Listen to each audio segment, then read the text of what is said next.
Imagina que você é o herói mais forte do mundo, que literalmente derrotou sozinho todo o exército de demônios. Isso mesmo, você é tão forte que teoricamente é impossível te derrotar, mesmo com o exército chegando a centenas e milhares. Galera, bora dar aquela força pro canal e se inscrever, capricha no like aqui embaixo. Dito isso, bora pro vídeo. Quando a rainha demônio Esthna atacou o mundo humano com seus 4 demônios de elite e mais um número descomunal de soldados demônios, alguns heróis de elite, assim como certo cavaleiro, foram escolhidos para deter o exército de demônio no caminho. Porém, mesmo que os outros de elite fossem fortes, o cavaleiro era muito mais forte que eles e massacrou demônios em toda parte. Era literalmente uma ameaça. Em um momento, ele decide deixar os outros membros do grupo para trás, porque são realmente inferiores a ele. E então, o cavaleiro segue para destruir sozinho o exército de demônios, inclusive os 4 de elite e a rainha demônio. Estamos falando de Léo, mas o problema com o Léo é que ele era poderoso demais. No fim, apesar de ter literalmente salvado o mundo humano, os humanos tiveram outras ideias. Eles simplesmente baniram ele do reino por ser tão forte. É isso aí, galera, o maior herói do mundo é demitido, mesmo depois de todos esses anos de serviço prestado. Foi quando ele teve a ideia de desistir do seu próprio mundo e resolveu se aliar com os demônios. Stenia acaba acreditando em sua história, concorda em contratá-lo para um estágio de 1 mês, mas ele deve ficar longe de Esthna. Ele terá de esconder os poderes e também assumir a identidade alternativa, enquanto ajuda a reconstruir o exército, e pelo jeito as coisas estão bem ruins, que a importante tarefa de lidar com a logística foi atribuída a Lily, que é basicamente uma criança. Enfim, Léo começa a ajudar o exército de demônios ao adotar a identidade de um cavaleiro negro mascarado, aleatório, chamado Onyx.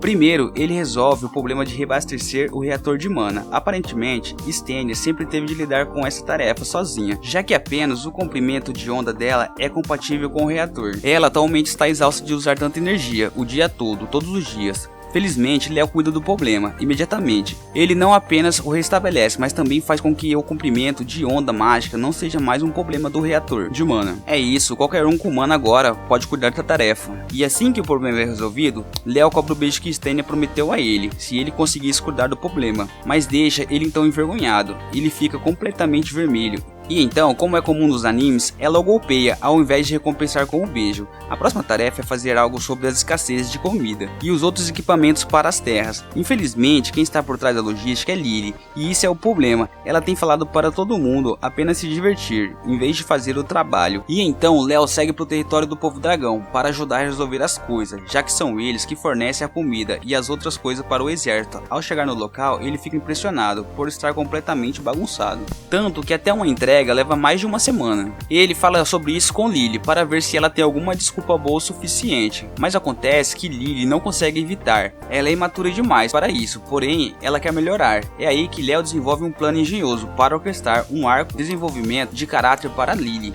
Ele finge que foi envenenado pela mordida de uma cobra e orienta Lily a pegar algumas ervas pro antídoto. Mas claro que não é tão simples, pois Léo já tinha planejado criar alguns obstáculos no caminho que ela não pode superar a menos que pense de forma astuta, e também funciona com outros demônios. No entanto, parece que Léo subestimou severamente Lily. Ela embarca na missão imediatamente e começa a superar os obstáculos usando uma transformação de lobo monstruosa. Léo então se disfarça como senhor e aparece para dar algumas dicas de logística, mas isso também não funciona como planejado, pois ele acaba encontrando as ervas sozinho no final. Porém, depois ele nota que ele se beneficiou da experiência, embora ela não tenha sido como planejada. Léo percebe que Lily foi instruída adequadamente sobre o que fazer. Ela pode se sair bem dali em diante. As coisas começaram a dar certo, e até Stenia fica impressionada pelo surto repentino do progresso em relação à logística. Ela decide se encontrar pessoalmente com esse cavaleiro negro chamado Onyx para recompensá-lo pelo esforço.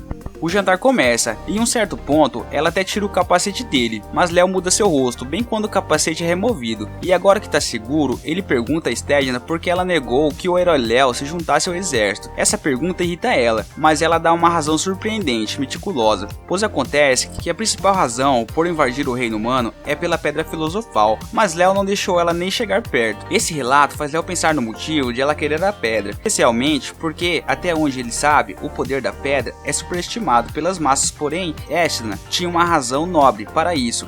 Ela explica que o reino dos demônios atualmente é um terreno infértil, com poluição e uma terrível escassez de recursos, que é o motivo dos demônios frequentemente acabarem lutando uns contra os outros, só para sobreviver mais um dia. Mas ela colocasse as mãos na Pedra Filosofal, poderia tornar as terras férteis novamente, o que ajudaria a acabar com a rivalidade entre os demônios. Não teria mais conflitos. Ela sabe que os humanos nunca entregariam a pedra para ela, e por isso não teve escolha, além de entrar em guerra. Mas como Léo se lembra, os demônios se seguraram de propósito para não matar ninguém. Etna então segue em frente, diz que mesmo não gostando de Léo, fica em seu caminho. Ela ainda entende que é o trabalho dele, proteger os humanos. Então não usaria isso contra ele, mas isso não significa que ela possa apenas deixar ele se juntar. Ao terminar a conversa, conta a Onyx porque ele decidiu juntar o exército, porque ela sabe que ele é um humano. Léo estava quase revelando a verdade nesse momento, mas convenientemente Stedna e Lily aparecem bem na hora. Falam que Melnis partiu em uma jornada, enquanto Edward está pensando em suicídio. Como estava tudo indo mal, eles decidem dividir as tarefas. Stedna e as outras tentam lidar com o que está ocorrendo com Edward, enquanto Léo imediatamente vai ver o que Melnis está planejando. Não demora muito para encontrá-lo, mas quando Léo pergunta o que houve, as razões de Melnis para sair são surpreendentemente toscas, mas compreensível. Em 3 dias, ele começaria a entrevistar os demônios para cargos no exército, mas sua ansiedade o fez surtar, por isso simplesmente foi embora. No entanto, depois de compartilhar seus motivos, ele pede para Léo dar a ele um curso de comunicação, e Léo aceita o desafio, e eles retornam para o castelo. Stedna é avisada sobre a situação, e como esperado de uma líder bonita e madura,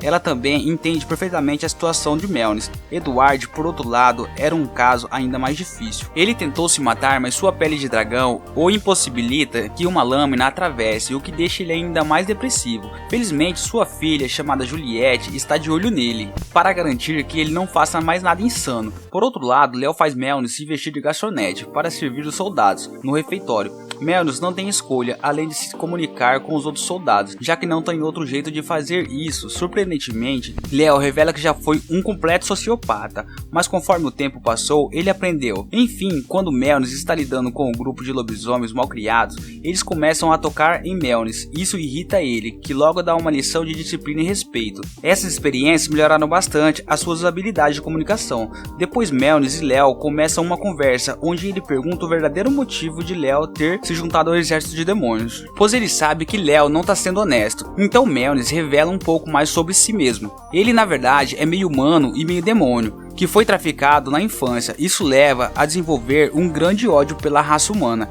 Quando Etna começa a recrutar pessoas para o exército, ele decidiu se juntar para que pudesse destruir quantos humanos ele pudesse. Mas quando ele ficou sabendo que Etna não estava realmente matando humanos, foi muito decepcionante. Ele se perguntou se deveria apenas assassinar ela e assumir o exército, mas foi derrotado por Léo antes de prosseguir com o plano, sem mencionar que Léo mudou ele, ao falar para experimentar o mundo por diversão e não como um assassino. Léo escuta toda a história e decide revelar seu segredo. O que ninguém sabe é que na verdade ele tem milhares de anos e passou a existir em Tóquio na era moderna, quando Basia era apenas uma lenda. Até certo dia, quando uma fenda resultou em invasão de demônios, foi uma tragédia catastrófica do mais alto nível.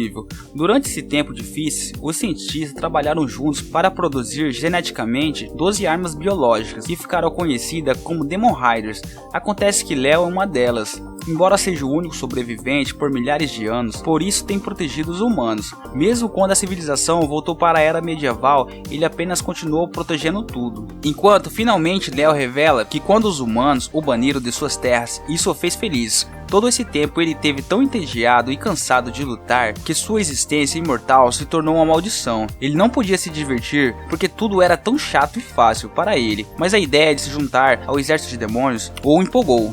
Ele finalmente se perguntou se poderia experimentar uma mudança de rotina. Melnis estava ouvindo Léo com muita atenção e estava respondendo sem interferir. Léo percebe isso e elogia como ele já está comunicando bem. Depois disso, Léo fica sabendo da situação de Edward. A filha dele, Juliette, fala que o pai recebe danos psicológicos intensos sempre que as tropas perdem uma batalha. Léo consegue entender mais ou menos o ocorrido, já que Edward nasceu com incríveis dons como guerreiros. Ele não consegue entender o simples fato de que os outros talvez não sejam tão dotados como ele, e por isso quando as tropas dele perdem, ele começa a se culpar por não ser um líder bom o suficiente. Isso fica ainda pior depois que ele perdeu para Léo, porém ele garante a Juliette e Etna que vai ajudar Edward a se recuperar. Enquanto isso, Melnis explica o passado de Léo, mas isso não faz Stan e Lily perder a confiança em Léo. Então ele fica sabendo que algumas armas tecnológicas da era moderna, chamada Phantom Nine, são encontradas na redondeza, então ele decide usar uma delas para ajudar Edward a entender que a derrota não é sempre culpa dele ou dos soldados. Assim, Edward enfrenta a Phantom Nine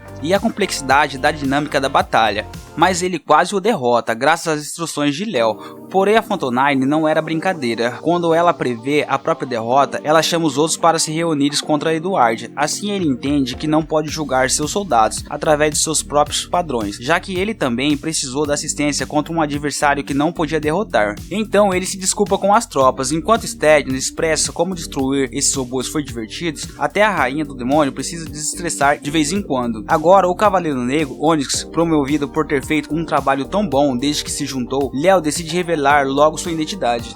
Mas antes disso, ele encontra um dos livros favoritos de Stedman, que é um livro sobre um demônio chamado Ebrody, que é conhecido como Carpinteiro das Mãos. Ele relembra que, na verdade, conheceu Ebrody no passado, foi no ano de 2016, quando Ebrody pisou na Terra como um imigrante, procurando por oportunidades, mas uma série de mal entendido que levou uma guerra entre humanos e demônios. Léo cruza o caminho dele logo em seguida, onde ele conta para Léo que assim que a guerra terminar, ele não terá propósito e não será necessário para os humanos, então terá que continuar vivendo um período indefinido de tempo sozinho. Ele não entendia o que o demônio queria dizer naquela época, mas agora entende. Léo lembra como Ebrody fez ele prometer que encontraria um jeito de aproveitar a vida, depois que os humanos não precisassem mais dele. De agora em diante ocorre uma mudança bem dramática. Léo fala para Stedman da verdade sobre a Pedra Filosofal, e que ela é um motor altamente avançado, que pode fornecer uma quantidade ilimitada de energia, usando o buraco negro, e por isso não tem utilidade para fertilizar os terrenos novamente. Mas ainda é muito útil, porém para deixar as coisas mais interessantes, existem duas pedras, e se não quiser conflito com os humanos, ela pode ir apenas atrás da segunda, e quando ela está processando tudo isso, ele revela sua verdadeira identidade. Stedman não aceita de primeira e fica maluco, enquanto os 4 generais tentam acalmá-la e explicam tudo, mas assim que ela se acalma, todos saem para pegar a segunda pedra filosofal, junto com Léo. Eles entram em uma região com montanhas nevadas, e é ali que eles revelam que as pedras precisam de um usuário guia. Ao ouvir isso, Stedman fala que vai encontrar o guia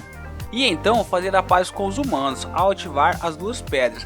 Era óbvio que ela não tinha entendido o que as pedras eram, então a discussão acaba e os dois começam uma guerra de bola de neve. Os generais se sentem bem, pois Stedman está dando bem com Léo, então ele chega mais perto dela e conta que foi programado para salvar a humanidade, e se não puder mais fazer isso, ficará louco e causará guerras de propósito, para poder continuar salvando os humanos. Além disso, as pedras eram na verdade fontes de energia para os Demon Riders, portanto a segunda pedra existe dentro dele como seu coração. Sendo assim, não há outro jeito de lidar com isso, ou eles trabalham junto para arrancar o coração dele e trazer prosperidade para o reino dos demônios e fazer as pazes com os humanos, ou o próprio Léo vai destruir toda a humanidade, enquanto o reino dos demônios continuará na pobreza. Ele continuará a salvar a humanidade. Léo não tem habilidade de ir contra o seu programa, então ou ele morre ou mata toda a humanidade, para que não tenha mais ninguém para ele proteger. Ao dizer isso, Léo deixa totalmente claro que ele quer que eles o matem. Por esse motivo, ele começa a atacar Stedman e os outros, e declara que tentou proteger os humanos por milhares de anos e simplesmente quer morrer. Edward é ferido gravemente quando tenta proteger Stenya. Quando Lily tenta falar com ele, ele também ataca brutalmente. Léo não estava de brincadeira, e a intensidade dos ataques foi autossuficiente para causar danos severos. Nesse ritmo, eles podem morrerem. Então, sem opções, todos decidem lutar, com a intenção de matar Léo, mas a intenção não era o suficiente para derrotá-lo. Eles não conhecem nem a extensão total das habilidades dele, já que elas foram se acumulando desde que ele passou a existir. Ele pode copiar e melhorar qualquer um dos ataques ou defesas. Ele pode fazer isso rapidamente. Melny se adianta e fala que Léo tem mentido todo esse tempo, tudo que ele quer é paz. Léo congela Melny antes que ele pudesse usar as habilidades de comunicação. Lily se transforma para atacar, mas não dura muito. Stedman decide apostar em um único feitiço poderoso que herdou de seu pai. Isso vai inutilizar todas as habilidades de Léo por um momento,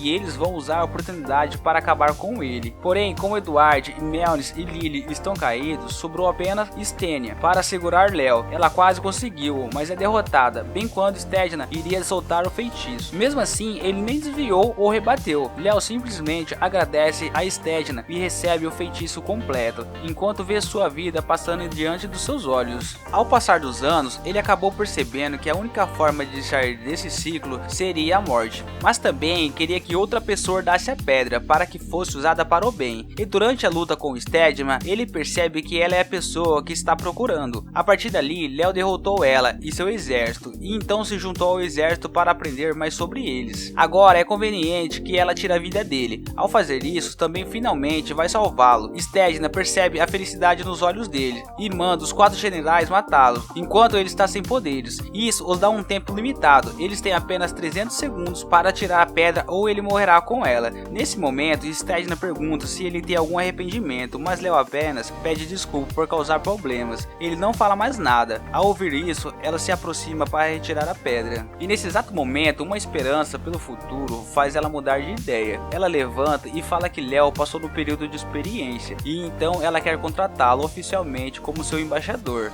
Isso não foi muito bem recebido por Léo, então ele começa a implorar para que ela deixe morrer de uma vez. Mas então nós temos uma breve sessão de terapia, onde o questionamento de Stenya leva a uma percepção importante sobre a evolução de Léo. Ao pensar em destruir os humanos, ele ultrapassou seu programa original, então ela fala para ele persistir e evoluir, além da ordem, que o atormentou pelos últimos 3.000 anos. Léo estava descrente, mas dá uma chance. Ele evoluiu tanto que completamente é capaz de ignorar o programa original, e então alegremente concorda em ser o embaixador de Steadman. Depois, quando ele está conversando com ela no castelo, ela pergunta se ele se arrepende de perder a única chance que teve de morrer, mas Léo tá tipo quem liga. Enquanto ele puder ajudar ela, ele estará feliz. Isso leva a uma grande tensão romântica entre eles, mas são interrompidos de repente por Juliette, que não apenas o pegou no ato, mas também revela que é uma quantidade enorme de trabalho e requer a atenção imediata deles.